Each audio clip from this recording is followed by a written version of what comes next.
योगींद्र मुनीन्द्र वृंदारक वृंद बंद आनंद कंद सच्चिदानंद राधा गोविंद पाद पद्मानुरागियो। नियमानुसार थोड़ी देर हरिनाम संकीर्तन कर लीजिए, पश्चात विषय प्रारंभ होगा। भजो गिरिधर गोविंद गोपाला।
वृंदावन बिहारी लाल की।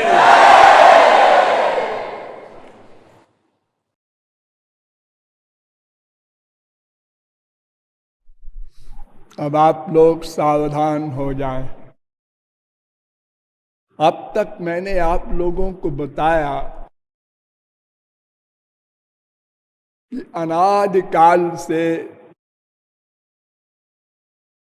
प्रत्येक प्राणी दुखी है, अशांत है, अतृप्त है, अपूर्ण है। वो आनंद चाहता है, शांति चाहता है, पूर्णता चाहता है। यद्यपि प्रत्येक जीव अनादि है और उसके पास एक ऐसा यंत्र है जो एक क्षण को भी चुप नहीं रह सकता, जिसे मन कहते हैं। किंतु अनादिकाल से प्रतिक्षण प्रयत्न करने पर भी वो शांति, वो सुख नहीं प्राप्त हो सका।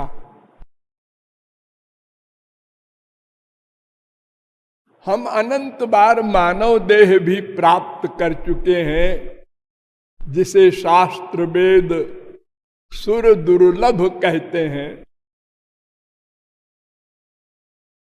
ज्ञान प्रधान, कर्म प्रधान है मानव देह, फिर भी हम अपने लक्ष्य को प्राप्त नहीं कर सके। इसका कारण बताया गया कि भगवत विमुख होने के कारण अनादिकाल से हमारे ऊपर माया का अधिकार है। ये माया भगवान की शक्ति है। भगवान की जड़ शक्ति होने पर भी भगवान की शक्ति पाकर भगवान के बराबर है। जिसे कोई भी जीव अपनी शक्ति के द्वारा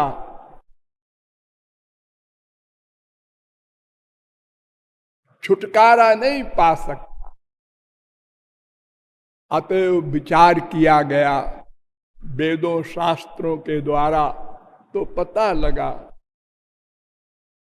कि ब्रह्म जीव माया ये तीन तत्व हैं, किंतु जीव और माया ये दोनों भगवान की शक्ति हैं, भगवान के अंश हैं और भगवान के अधीन हैं और भगवान के द्वारा गवर्न होते हैं। हम लोग जीव हैं, अतएव जीव तत्व पर विस्तार से विचार किया गया। हम कौन हैं, कहां से आए हैं?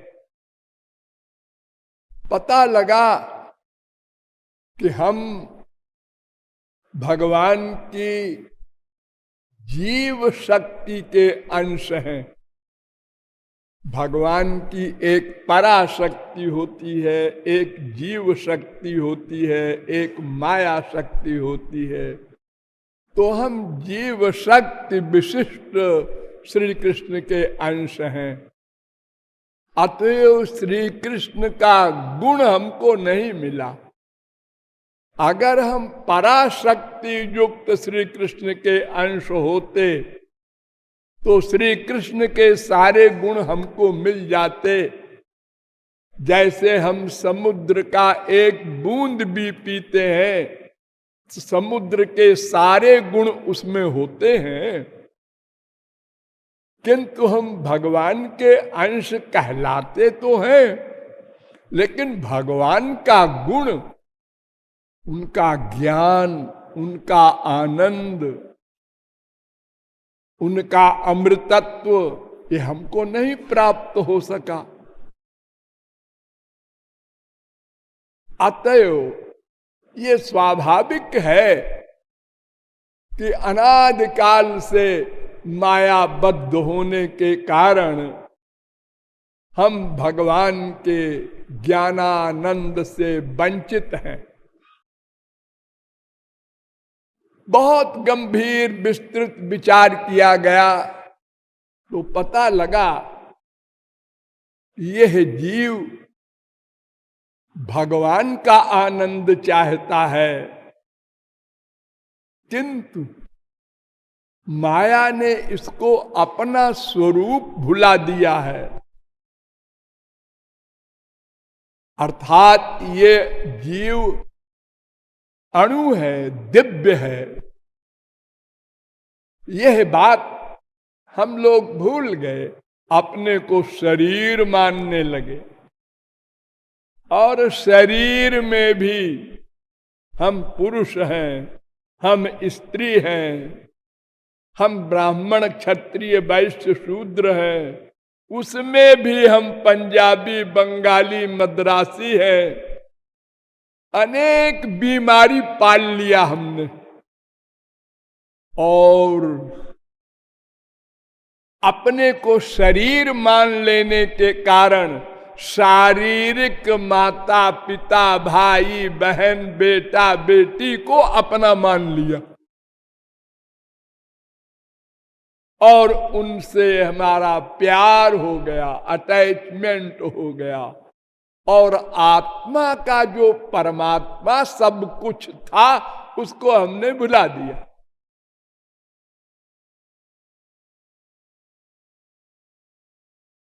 गतिर भरता प्रभु साक्षी निवासा शरणम सुहृत प्रभवा प्रलय स्थानम।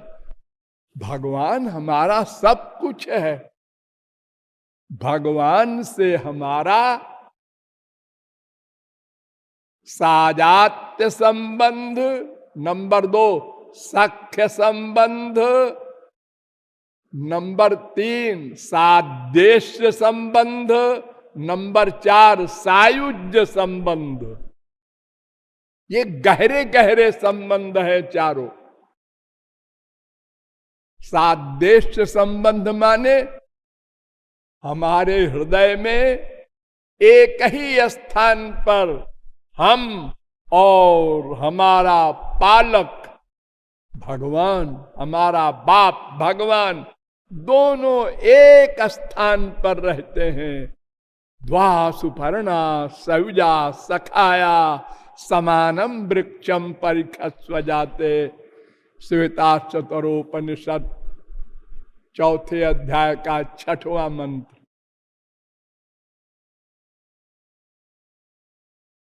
इसमें एक पक्षी, वो भी पक्षी हम भी पक्षी, सुपर्णा और सयुजा और सखाया, हमारा सखा भी है और सायुज्य संबंध भी है। या आत्मनि तिष्ठति, हम उसी के भीतर रहते हैं। मयि ते तेषु चाप्य हम, या आत्मनि तिष्ठति।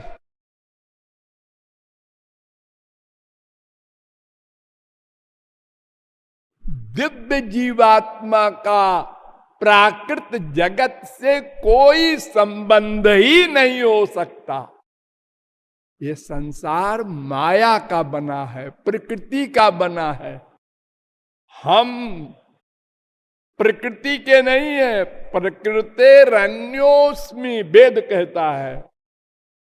हम प्रकृति से परे हैं, लेकिन अनुचित हैं, इसलिए अनादिकाल से मायाबद्ध हैं। देखो तांबा होता है, पीतल होता है, हाँ उसमें भी चमक होती है, हाँ होती है, लेकिन अंधेरे में वो दिखाई नहीं पड़ता। पीतल का बर्तन रखा है और लाइट चली गई, हम अटक के गिर जाते हैं। अरे क्यों गिर गए भाई? अजी वो पीतल का हो तपेला रखा था, वो दिखाई नहीं पड़ा। अरे पीतल में तो चमक होती है, हाँ वो इतनी थोड़ी सी होती है कि अंधेरा कब्जा कर लेता है उसके ऊपर। यानी ये इतना अनुचित है, जीव की माया ने अधिकार कर लिया। और भगवान सूर्य के समान है, उनके सामने नहीं जा सकती माया। श्री कृष्ण सूर्य सम माया होए अंधकार, जहां सूर्य तहां नाही मायार अधिकार। सूर्य के सामने अंधकार खड़ा नहीं हो सकता। माया परैत्यभिमुखे च विलज्जमाना। भागवत 2:7-47।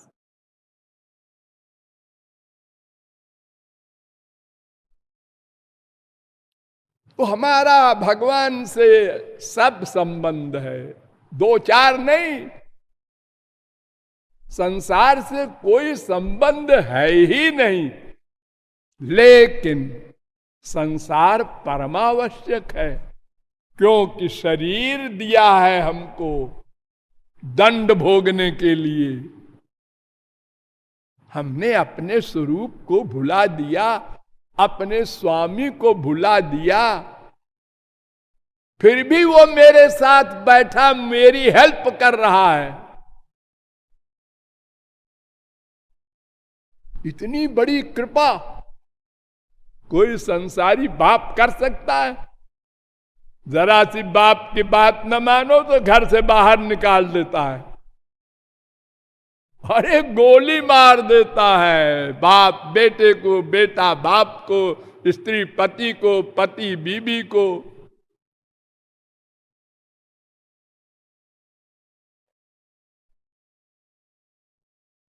लेकिन वो घोर नास्तिक को भी दंड नहीं देता वर्तमान काल में।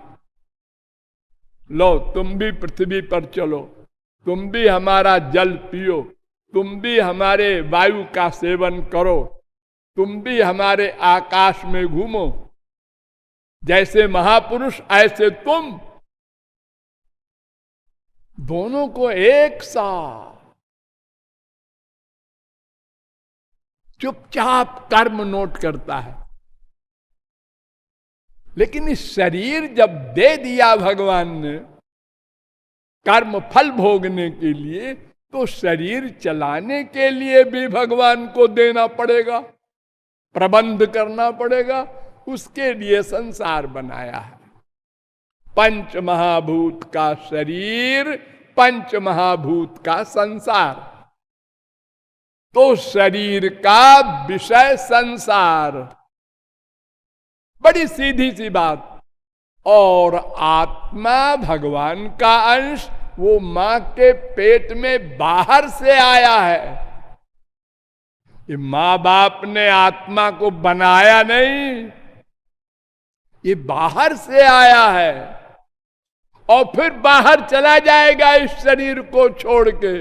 सब देखते रह जाएंगे, मां बाप, बेटा, स्त्री, पति, राजा महाराजा, इंद्र, कोई हो।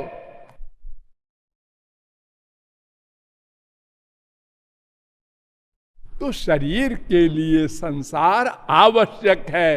ये जो कहते हैं संसार मिथ्या है, इनको मेंटल हॉस्पिटल में दाखिल कर देना चाहिए।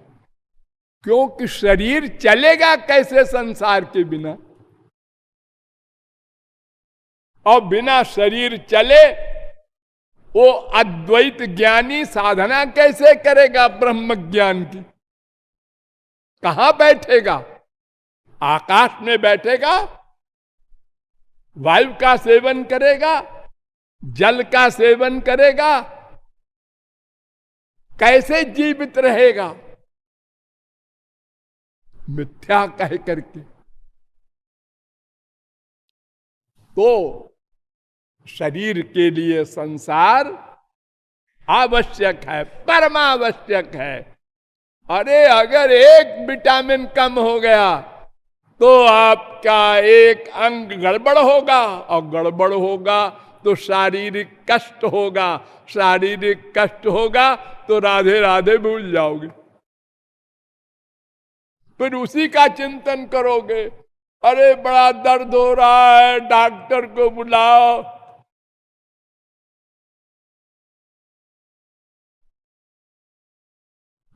भगवत प्राप्ति हो जाने के बाद तुम संसार को चैलेंज कर सकते हो,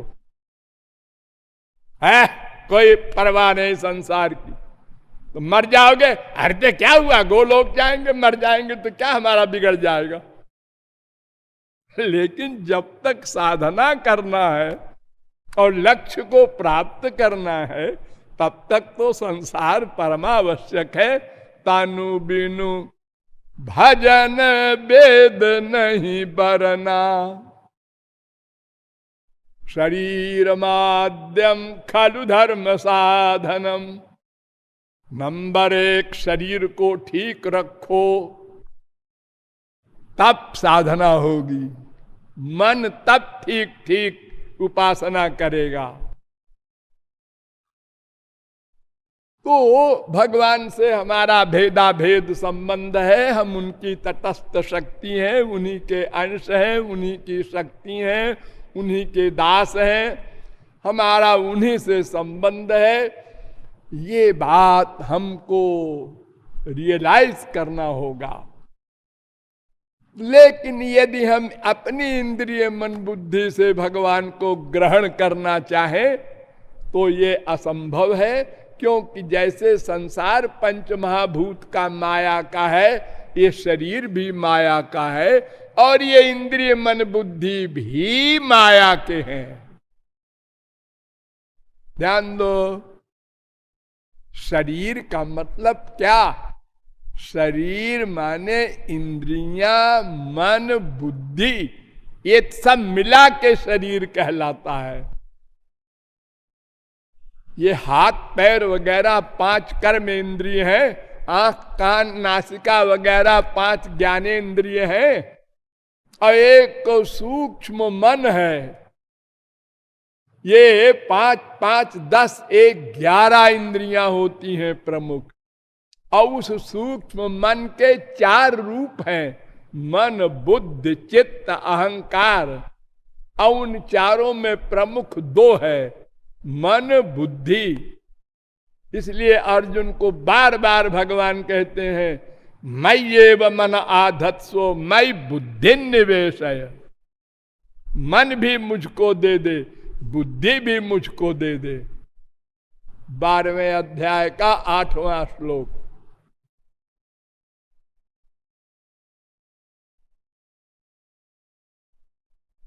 तो भगवान को इंद्रिय मन बुद्धि से नहीं जाना जा सकता। फिर हम और आगे बढ़े तो पता चला कि भगवान जिस पर कृपा कर देता है और अपनी दिव्य इंद्रिय, दिव्य मन, दिव्य बुद्धि दे देता है, उस इंद्रिय मन बुद्धि से भगवान को हम देख लेते हैं, सुन लेते हैं, सूंघ लेते हैं, स्पर्श कर लेते हैं, जान लेते हैं। ये सब इंद्रिय मन बुद्धि दिव्य हो गए। अब क्या है? लेकिन उस भगवत कृपा के लिए शर्त है कर्म, ज्ञान, भक्ति। ये 3 मार्ग है। क्योंकि हम सच्चित आनंद ब्रह्म के अंश हैं, तो हमारा स्वभाव है कर्म, ज्ञान और भक्ति का। लेकिन भगवान को छोड़ करके माइक कर्म से, ये माइक कर्म है वर्णाश्रम धर्म। क्यों? क्योंकि ये शारीरिक धर्म है। तुम ब्राह्मण हो, हाँ, क्या होता है ब्राह्मण? शरीर होता है ना। आत्मा तो सबका ब्राह्मण है, ब्रह्म का अंश है। अरे आत्मा तो सबका ब्रह्म का अंश है ना, वो तो एक सा है। चांडाल का भी और ब्रह्मा का भी कोई भी हो, वो तो भगवान का अंश है, शुद्ध है। जो ब्रह्म का है वो तो ब्राह्मण है ही है।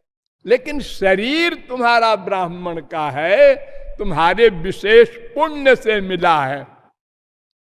तो शरीर तो नश्वर है, इसलिए तुम्हारा धर्म भी नश्वर है, उसका फल भी नश्वर है। इसीलिए बदलता रहता है तुम्हारा धर्म। 25 साल तक ब्रह्मचारी, फिर 25 साल तक स्त्री बाल बच्चे, फिर 25 साल तक केवल स्त्री पति, फिर 25 साल तक फिर अकेले हो जाओ। ये बदलते जा रहे हो, एक धर्म नहीं है तुम्हारा। और हमारा जो धर्म है भागवत धर्म, आध्यात्मिक धर्म, पर धर्म, दिव्य धर्म, वो एक है। ऐ ब्रह्मचारी, तुमको भी भगवान का स्मरण करना है। ऐ गृहस्थी, तुमको भी भगवान का स्मरण करना है। ऐ वानप्रस्थी, तुमको भी भगवान का स्मरण करना है। ऐ सन्यासी, तुमको भी करना है। ऐ ब्राह्मण, क्षत्रिय, वैश्य, शूद्र, अरे सबको करना है। सर्वेषां मधुपासनम, भागवत कह रही है। सबके, क्योंकि सब जीव है ना, तो जीव सब है, इसलिए सबके लिए एक कानून, भगवान का स्मरण करो, उनको पा करके ही रसगम हेवायम लब्ध्वानंदी भवती, और कोई मार्ग नहीं है। एव शब्द का प्रयोग है। रसगम ही एव, ही माने निश्चय पूर्वक, एव माने ही, उस ब्रह्म को, भगवान को, श्री कृष्ण को प्राप्त करके ही अयम, ये जीव आनंदी भवति, आनंद से युक्त होगा। आनंदो भवति नहीं, शंकराचार्य की बात नहीं मानना। आनंद नहीं होगा, वेद कहता है आनंदी भवति। आनंदी माने आनंद वाला, जैसे धनी धन वाला, बली बल वाला, गुणी गुण वाला। और शंकराचार्य कहते हैं नहीं, वो ब्रह्म हो जाएगा। ब्रह्म नहीं हो जाएगा। इतने सारे जीव, इतने सारे ब्रह्म हो जाएंगे तो सब लड़ जाएंगे आपस में। हाँ, अरे दो हो जाए तो लड़ाई हो जाए, और ये अनंत जीव है, अनंत ब्रह्म हो जाएंगे, ऐसा कैसे? तो वो कहते हैं अजी एक ही ब्रह्म है, ये सब जीव बन गया है। अगर एक ही ब्रह्म है जी, तो फिर एक ब्रह्म जब निकल जाता है किसी का शरीर से, तो सब क्यों नहीं मर जाते? अथवा जब एक ब्रह्म शंकराचार्य हो गया ज्ञानी, तो सबको ज्ञानी हो जाना चाहिए। अगर एक ही ब्रह्म है सब में, दूसरा है ही नहीं कोई, और फिर एक ही ब्रह्म है, तो ये विषमता क्यों है? एक कुत्ता है, एक गधा है, एक मनुष्य है, एक देवता है, ये सब बकवास है। तो कर्म धर्म हो, कुछ हो, शारीरिक अगर है तो वो स्वर्ग का फल दे सकता है, यानी माइक ब्रह्मांड के अंतर्गत। योगी भी हो जाएगा तो सिद्धि मिल जाएगी। बस 8 सिद्धि होती है, वो भगवान के पास है। अणिमा लघिमा गरिमा, कुछ अंश में वो दे देते हैं तो किसी को मिल जाती है। और सात्विक सिद्धि होती है 10, वो योगियों को मिलती हैं। और 5 सिद्धि और होती हैं योगियों की। इतनी सिद्धियां, लेकिन वो सब माया के अंतर्गत।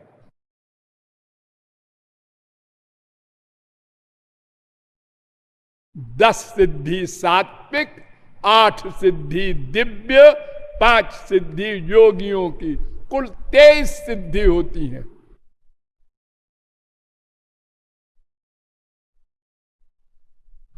अरे सिद्धि अगर आप लोगों के सामने दिखा दी जाए तो उसको आप भगवान मान लेंगे। गायब हो गया, हाँ, अंदर घुस गया आपके, आपके अंदर की भावनाएं जान लिया। इतना भारी हो गया कि कोई उठा नहीं सकता, और इतना हल्का हो गया कि फूंक दो तो उड़ जाए। बड़े बड़े कमाल होते हैं सिद्धियों से, लेकिन वो सब सात्विक है, सत्व गुण की सिद्धि है। माया के अंडर में घूमेगा वो, मुक्ति उक्ति नहीं मिलना है। ऐसे ही ज्ञानी, पहले तो अधिकारी होना कठिन है, हो जाए तो चलना कठिन है, चले तो बार बार गिरेगा, और अगर पार भी हो जाए तो आत्मज्ञान होगा। ब्रह्म ज्ञान नहीं हो सकता, बिना ब्रह्म ज्ञान के माया नहीं जाएगी। बिना माया गए जो संचित कर्म है, ध्यान दो, संचित कर्म हम लोगों के 3 कर्म होते हैं, संचित, प्रारब्ध, क्रियमाण। अनंत जन्मों के अनंत पाप पुण्य का पुंज, उसको कहते हैं संचित कर्म। उसमें से थोड़ा सा हिस्सा जो आपको इस जन्म के लिए भोगने को मिलता है कंपलसरी, उसको कहते हैं प्रारब्ध, भाग्य, लक, तकदीर, किस्मत। वो महापुरुष को भी भोगना पड़ेगा। दशरथ जी भी मरेंगे, राम के बाप भले ही हो।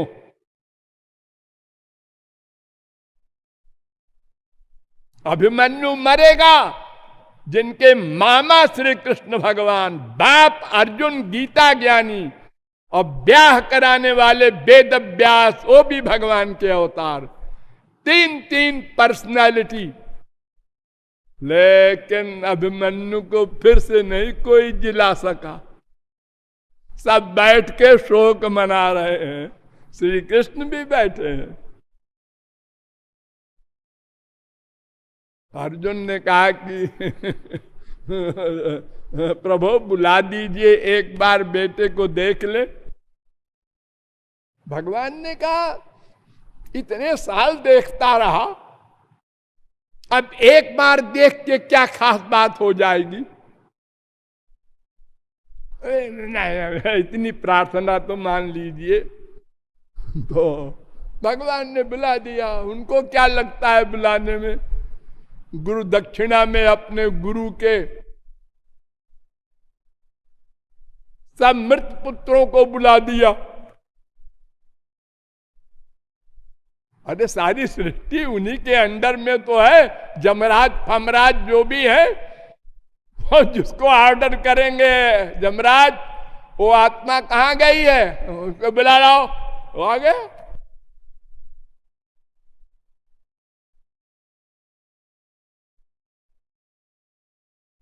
वो तो कहीं न कहीं मरने के बाद जाएगी आत्मा ना।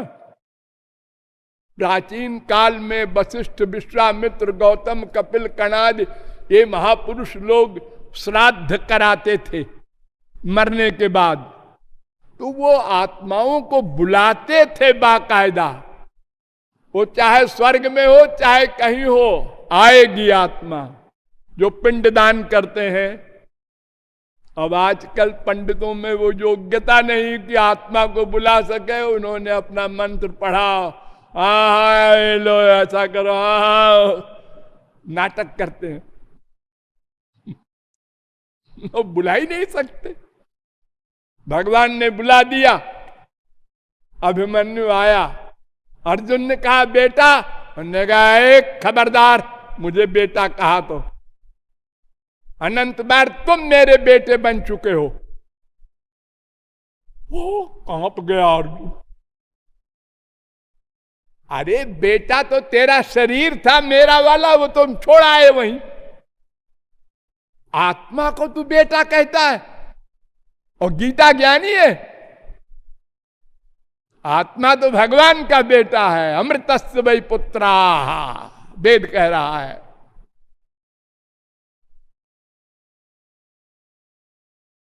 चुप हो गया बेचारा। तो प्रारब्ध तो सबको भोगना पड़ेगा। और क्रियमाण कर्म होता है एक, जो हम लोग करते हैं रोज, अच्छा बुरा। तो क्रियमाण कर्म को मान लो कोई ज्ञानी कहे कि हम अब फलासक्त रहित कर्म कर सकते हैं, बंधन में नहीं आएंगे, ठीक है, प्रारब्ध भोगना भोग के समाप्त कर देंगे, ठीक है, मान लिया। अब रह गया संचित। वो कितना बड़ा है? अनंत, अनंत है।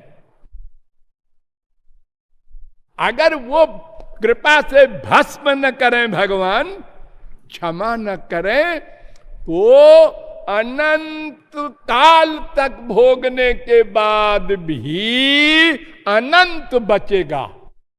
अनंत माइनस अनंत बराबर अनंत। हुआ करो तुम, क्रियमाण कर्म से परे प्रारब्ध भोग कर उससे भी छुट्टी पाए। संचित को तो भोगना पड़ेगा। लेकिन जब भगवान की शरणागति करता है कोई ज्ञानी और वो कृपा करते हैं, तब उनका वो फार्मूला आता है, अहं त्वाम सर्व पापेभ्यो मोक्षयिष्यामि मा शुचा। वेद में कहा गया, भिद्यते हृदय ग्रंथि छिद्यन्ते सर्व संशया क्षीयन्ते चास्त कर्माणि तस्मिन् दृष्टे। भगवान के दर्शन के बाद वो क्षीयन्ते चास्त कर्माणि, वो संचित कर्म नष्ट होगा, तब मुक्ति होगी ज्ञानी की या भक्त की, किसी की भी। वो बहुत बड़ा स्टॉक है संचित कर्म का। तो इस प्रकार कर्म ज्ञान से हमारा काम नहीं बनेगा। फिर हमने भक्ति मार्ग पर विचार किया। ये भक्ति मार्ग का सब अधिकारी है, ये डिटेल से आपको बताया गया। और भक्ति की परिभाषा बताई गई। भागवत के अनुसार भक्ति का सबसे प्रधान और विस्तृत सरस ग्रंथ केवल भागवत ही है। तो प्रथम स्कंद के शौनकादिक परमहंसों के प्रश्न का उत्तर सूत जी ने दिया कि भक्ति निष्काम हो और निरंतर हो। फिर इसके आगे सुखदेव जी से प्रश्न किया परीक्षित ने, तो उन्होंने भी बताया कि श्रवण, कीर्तन और स्मरण, ये 3 प्रकार की भक्ति करो तो तुम 7 दिन में भगवत प्राप्ति कर लोगे और तुमको मुक्ति मिल जाएगी। वेदों में भी भक्ति का स्वरूप क्या है ये आपको बताया गया, और वेदांत में भी भक्ति के लिए 7 सूत्र बना दिए वेद व्यास ने। आसीन संभवात 4, 1, 7,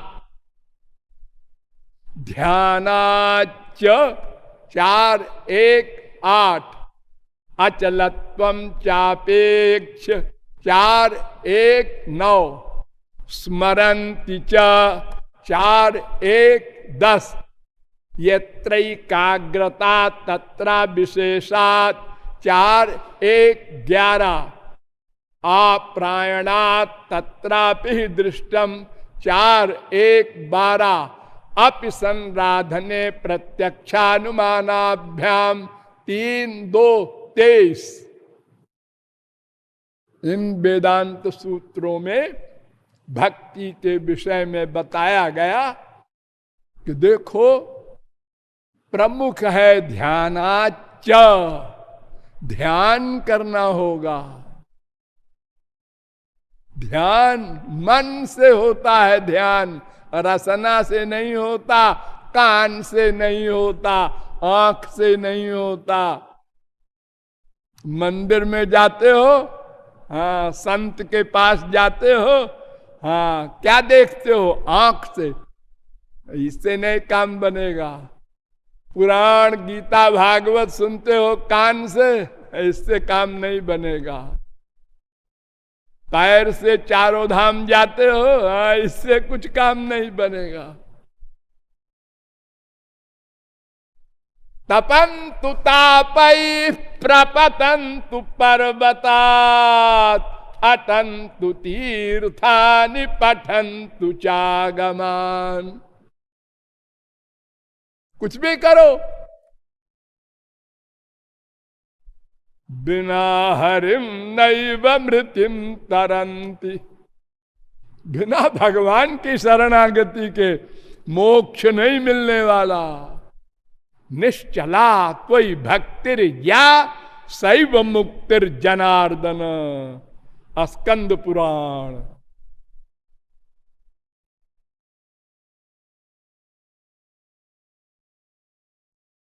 भगवान का स्मरण छोड़कर कोई मुक्ति चाहे, असंभव।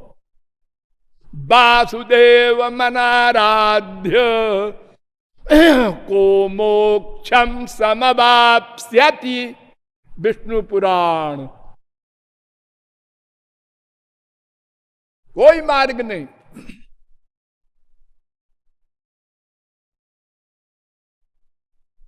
अब और आगे चलो। 11वें स्कंद में हमने 3 प्रकरण आपको बताए, एक शौनकादिक सूत का, एक परीक्षित सुखदेव का और एक कपिल देवहूति का। 4 प्रकार की भक्ति कल बताई थी। अब 11वें स्कंद में आपको विदेह निमि का प्रकरण बताएंगे। एक स्वयंभू मनु हुए हैं, ब्रह्मा के लड़के। अरे उन्हीं की संतान हम लोग हैं, मनुष्य मानव जो कहलाते हैं मनु के द्वारा। उनके लड़के हैं, हुए हैं सतयुग में प्रियव्रत। प्रियव्रत 11 अरब वर्ष राज्य किया प्रियव्रत ने। उनके 2 स्त्रियां थीं। एक स्त्री के 10 लड़के और एक लड़की हुई, और एक स्त्री के 3 लड़के हुए, यानी 13 लड़के 1 लड़की। वो महापुरुष थे और राजा थे सारी पृथ्वी के। ब्रह्मा ने आज्ञा दी थी राज्य करो।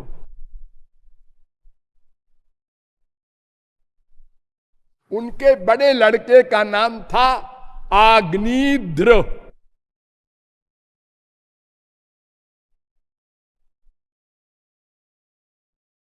आग्निध्र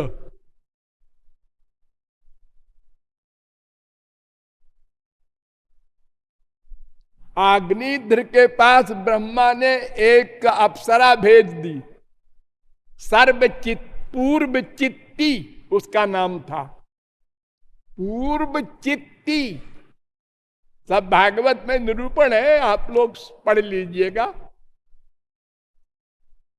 पूर्व चित्ती को चुपचाप भेज दिया ब्रह्मा ने कि ये तो बाबा जी है, ये हमारी सृष्टि नहीं बढ़ाएगा। आग्निध्र इसको फंसाना है।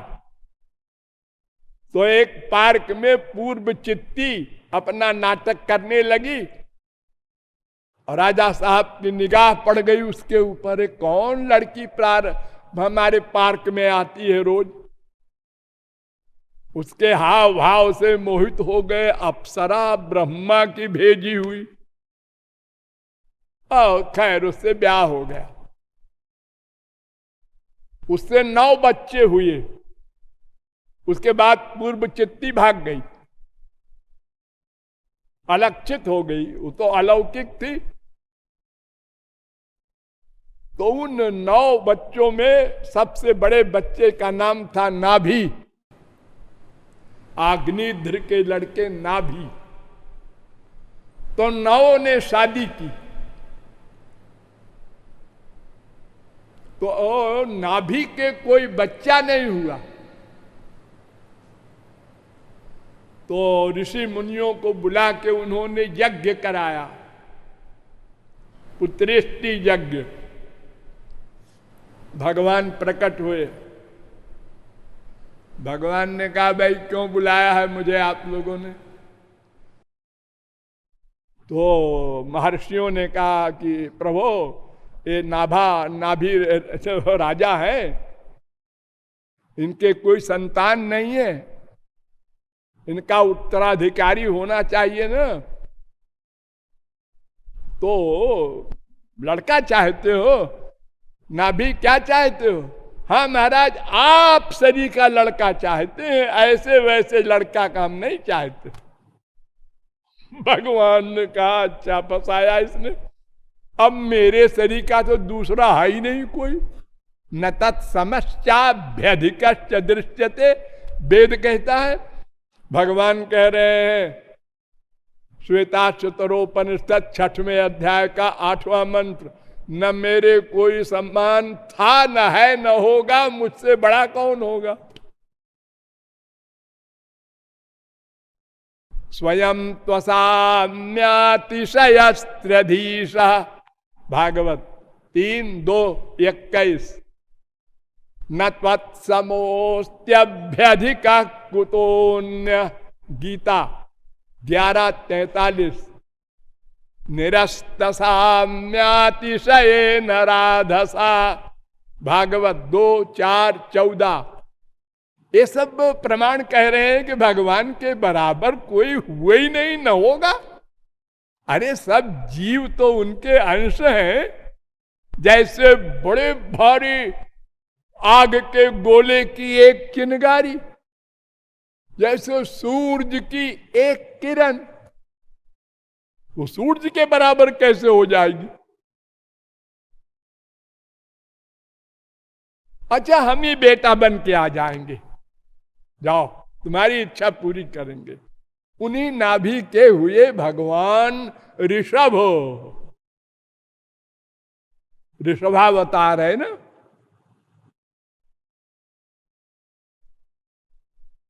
ऋषभ हो, उन्होंने भी राज्य किया 1 करोड़ वर्ष,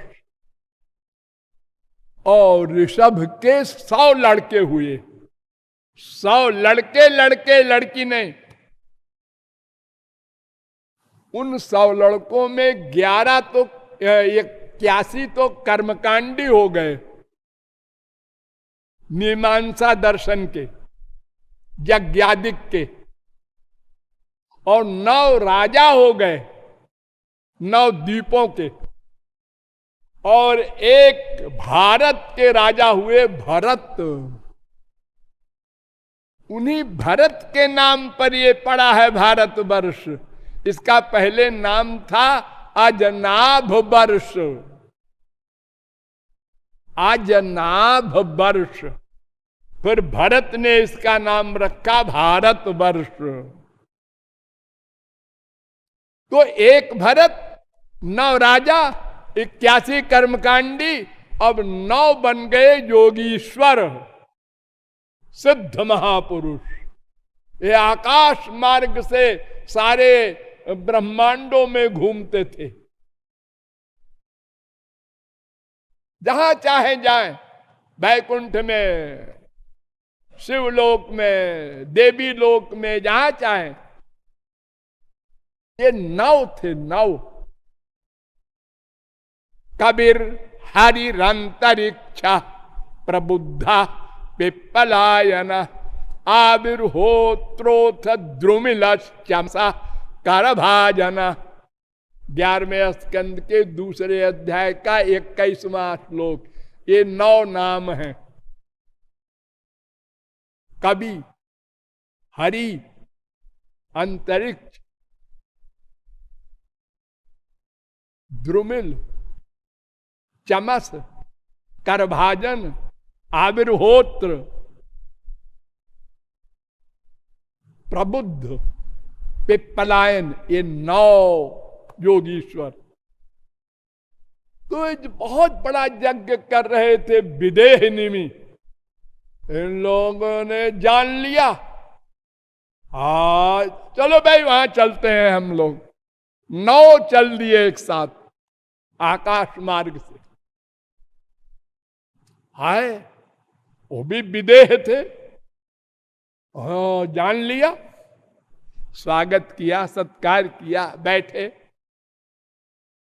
तो विदेह निमि ने कहा, दुर्लभो मानुषो देहो देहिनाम क्षण भंगुरा तत्रापि दुर्लभम मन्ये वैकुंठ प्रिय दर्शनम 11वें स्कंद के दूसरे अध्याय का 29वां श्लोक।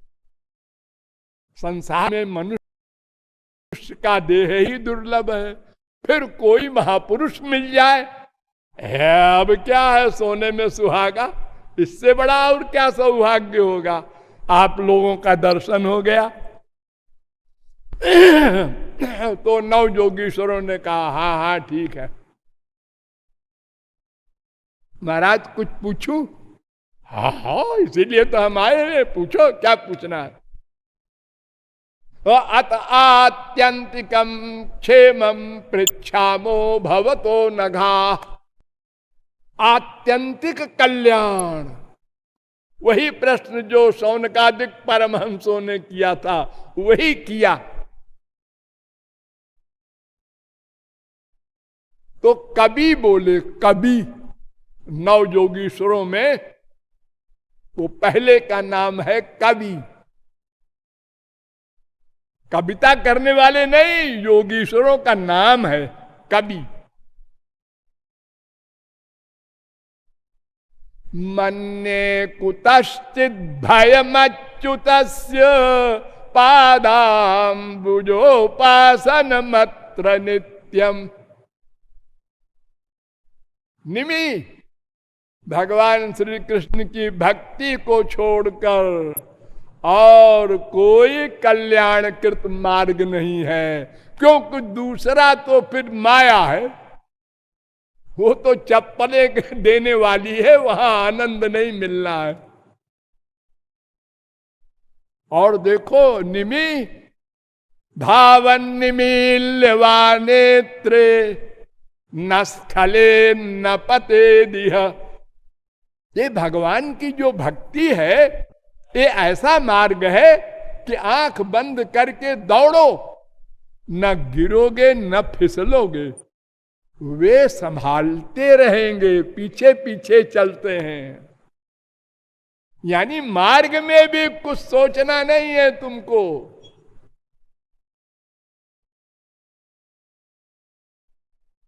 फिर कुछ पूछना चाहते थे, गंभीर प्रश्न, गहराई में, जान गए कभी।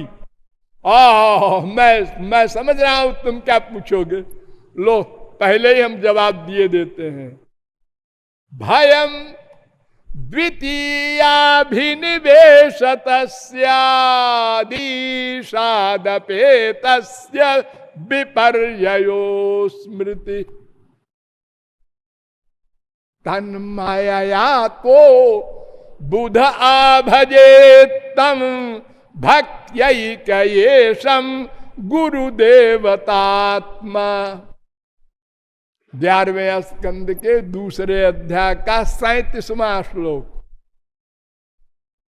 कवि ने कहा कि देखो, ये जीव अनादिकाल से भगवान से विमुख है। नंबर 1, ध्यान दो सब लोग, भगवान से विमुख है, माया की ओर मुंह किए है। इसलिए माया ने इसको अपना स्वरूप भुला दिया और संसार में आसक्त करा दिया। इसकी मति विपर्जय हो गया। इसको मति विपर्जय माने किसी चीज को असली रूप न जान के दूसरे रूप में जाने। जैसे रात को कोई पेड़ खड़ा है और एक आदमी कहता है ये भूत है, देखो ये हाथ इसके है, ये सिर है, ये चला आ रहा है। और अंधेरे में रस्सी पड़ी है, अचानक कोई व्यक्ति चलते चलते रास्ते में देखा अंधेरे में, हे सांप बैठा है, ये भ्रम है। इसको मति विपर्जय कहते हैं। यानी हम आत्मा है, अपने को शरीर मानने लग गए, ये मति विपर्जय हो गई।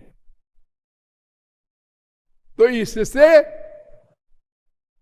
हम संसार को अपना मान लिए, उसमें मन का प्यार कर लिया और फिर पाप पुण्य करते करते कर्म बंधन में बंधते गए, अनंत पाप पुण्य का अंबार हो गया। तो सुनो निमि, इसलिए विमुख होना पहला रीजन। एक दिन विमुख नहीं हुए, सदा से विमुख हैं, लेकिन विमुख होने की दवा सन्मुख होना। सन्मुख हो जाओ, अबाउट टर्न, भगवान की ओर मुंह कर लो। उसी को कहते हैं शरणागति।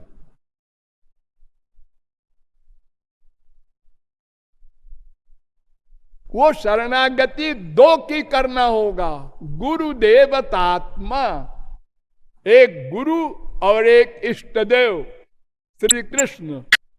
इन दोनों को अपनी आत्मा मान करके यही का ये सम केवल भक्ति से, अनन्य भक्ति से भक्त्या भजन करो, उपासना करो, तो वो कृपा करेंगे तो माया भागेगी, तब तुमको भगवत प्राप्ति का लाभ मिलेगा।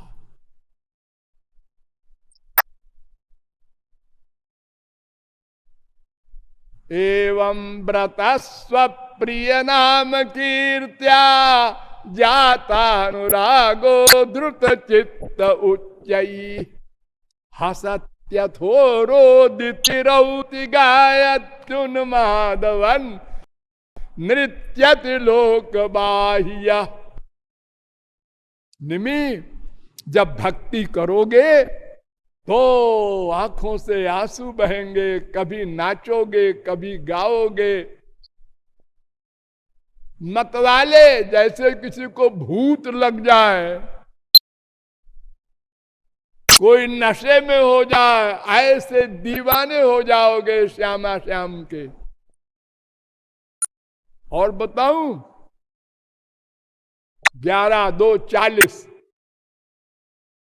खम्बायुमग्निम सलिलम महींच ज्योतिषि सत्वानि दिशो द्रुमादीन सरित समुद्रांश्च हरे शरीरम यत्किंच भूतम प्रणमे धनन्य। 11:2:40-41 सारे संसार में भगवान को मानते हुए, वो सर्वव्यापक है, बनावटी नहीं, सबको प्रणाम करो, कहीं दुर्भावना न हो, किसी को कष्ट मत दो। वो भगवान सब जगह सब में रहता है, मनुष्यों में ही नहीं, सरित समुद्रांश्च, नदी में भी, समुद्र में भी, वृक्ष में भी, पृथ्वी में भी। ये अवस्था पहुंच जाएगी भक्ति की अंतिम, तब समझो अब हमको भगवत प्राप्ति में कोई देर नहीं। तो क्यों जी, आप पूछना चाहते हैं ना कि ये भक्ति हम करेंगे, लेकिन वैराग्य के बिना और ज्ञान के बिना तो मोक्ष होता नहीं। हाँ हाँ, ठीक कहते हो, ऋते ज्ञानान्न मुक्ति ज्ञानादेव ही कैवल्यम। तो सुनो, भक्ति परेशानुभवो विरक्तिरन्यत्र चैषत्र का एक काला प्रपद्यमानस्य यथा स्नतस्युस्तुष्टि पुष्टि क्षुदपायोनुघासम इत्यच्युतांघ्रिं भजतोऽनुवृत्त्या भक्तिर्विरक्तिर्भगवत् प्रबोध भवन्ति वै भागवतस्य राजस्ततः परां शांति मुपैति साक्षात। जैसे खाना खाते हो तो तुष्टि, तृप्ति होती है ना पहले, बस बस बस, और पुष्टि, ताकत भी आती है। 2 दिन से खाना नहीं मिला था, आंख खुल गई। और क्षुण निवृत्ति, भूख जो एक बीमारी है, लगती है भूख, और परेशान रहता है मनुष्य, वो भी समाप्त हो गए। 3 काम, तुष्टि, पुष्टि, क्षुण निवृत्ति। ऐसे ही भक्ति करने से जितनी मात्रा में भगवान में मन की भक्ति होगी, उतनी मात्रा में वैराग्य अपने आप हो गया। अरे एक ही तो मन है, अगर 4 आने लग गया भगवान में तो संसार से 4 आने वैराग्य, 8 आने लग गया, अब 8 आने वैराग्य, अब 1 रुपया लग गया, पूरा वैराग्य। और उसी लिमिट में भगवान की कृपा होती जाएगी तो भगवान का ज्ञान भी होता जाएगा। तो ज्ञान वैराग्य अपने आप होते जाएंगे, उनके लिए अलग से साधना नहीं करना है। तस्मान् मद्भक्ति युक्तस्य योगिनो वै मदात्मनः न ज्ञानम न च वैराग्यम प्रायः श्रेयो भवेदिह वासुदेवे भगवति भक्ति योग प्रयोजिता जनयत्याशु वैराग्यम ज्ञानं च यदहेतुकम्। पहले स्कंद के दूसरे अध्याय का 7वां श्लोक। यानी ज्ञान वैराग्य अपने आप हो जाएगा, इसकी चिंता मत करो, केवल भक्ति किए जाओ। देखो आप लोग खाना खाते हो रोज, हाँ, क्यों खाते हो? भूख लगी है, बस 1 पॉइंट, भूख लगती है। मनुष्य कोई नहीं, कुत्ते, बिल्ली, गधे, जंगल में हर एक जानवर दिन भर घूमता रहता है पेट भरने को। पक्षी दिन भर घूमते रहते हैं, उड़ते रहते हैं, कुछ मिल जाए खाने को, पेट भर जाए। लेकिन खाने के बाद क्या होता है? क्या होता है? क्या भूख खत्म हो गई बस? और अरे नहीं नहीं बुद्धू, खाने के बाद वो पेट के अंदर जाता है खाना, फिर वहां आते हैं, जठराग्नि है एक, हाँ, फिर वो मथता है पेट में उस खाने को, हाँ, फिर उसका एक भाग रस बनता है, हाँ, एक भाग मन बनता है, हाँ, एक भाग लेटिन बन जाता है, हाँ, फिर जो उसका रस बना उसका रक्त बनता है, फिर मांस, फिर मैदा, फिर मज्जा, फिर हड्डी, फिर बीज बनता है। अच्छा, हम तो ये सब कुछ पढ़े नहीं, जानते नहीं। अरे तुम जानो चाहे न जाने, वो बनता जाता है अपने आप। ऐसे ही तुम तो श्री कृष्ण की भक्ति किए जाओ, बाकी सब अपने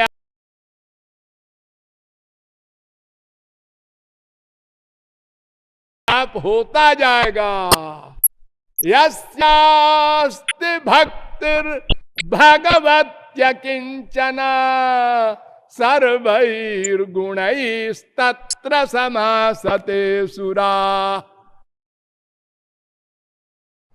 5, 18, 12 इसके पहले का जो हम श्लोक बोले थे वो 11, 20, 31 सब गुण अपने आप आ जाएंगे भक्ति करने से। इसलिए उसकी चिंता मत कीजिए। शेष कल बोलिए वृंदावन बिहारी लाल की।